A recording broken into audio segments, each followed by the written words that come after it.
Max was getting ready for bed when he heard a strange noise. It sounded like a tiny motor. Putty, putty, putty. He thought it might be coming from under his bed. So he turned off the light, got under the bed and started to look. And that's when he saw her. She was a small, fluffy gray cat with bright green eyes. But she wasn't just any cat. She was an invisible cat.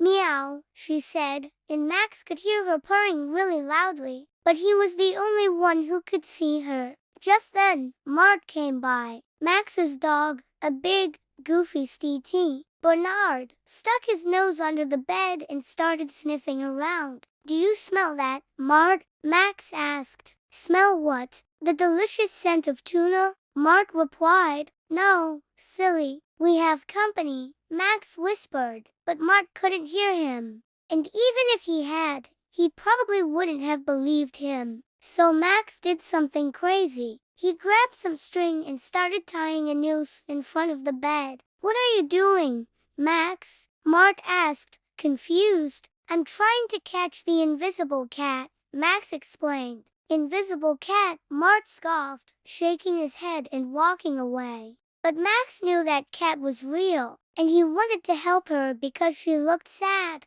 Then he remembered his friend Emma. She believed in magical things like fairies and unicorns. Maybe she would believe in an invisible cat, too. He ran down the street, past Mr. Grump, who was watering his petunias. "Good evening, Mr. Grump," Max said, trying to cheer him up. But Mr. Grump just grumbled and kept watering his flowers. Max didn't have time to talk to him anyway. He was on a mission. When he got to Emma's house, she opened the door. "Emma, do you believe in invisible cats?" Max asked. "Invisible cats?" Emma said, giggling. "Of course I do. Do you have one?" "I think I do. Come with me." Max grabbed her hand and ran back home. This time, he showed her the noose he had made. "See, it's magic," he said. "Watch." He pretended to throw a ball across the room and the invisible cat pounced on it. Then she disappeared. "Wow," Emma gasped. "She's so cool. But how do we see her again?" They tried everything.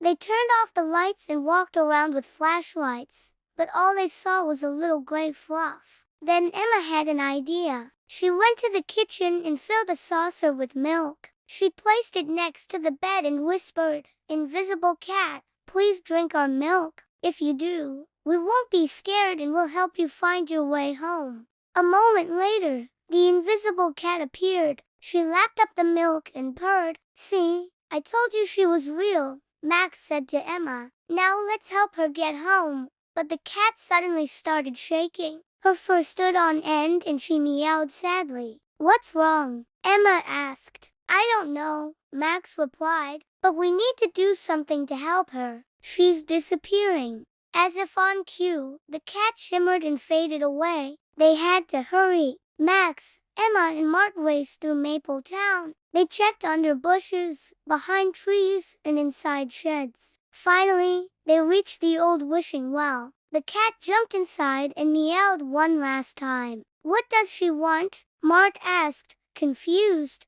Max didn't know, but when he leaned closer to the well, he heard a faint voice. "Whoever drinks from the wishing well will be granted one wish," the voice said. And that's when it hit him. The cat wanted to be seen. So while the others weren't looking, Max threw a handful of dirt into the well. He wished with all his might for the cat to be seen. The water swirled around, then splashed onto Max, making him yelp. But then something amazing happened. The cat was now visible. She licked Max's face and purred. "Thank you," she whispered. "Now I can go home." And with that, she leaped into the air and disappeared. "I can't believe it," Emma exclaimed. "Neither can I," Max replied. Just then, Mart barked and wagged his tail. "You see," he said, "I knew there was a cat under your bed all along."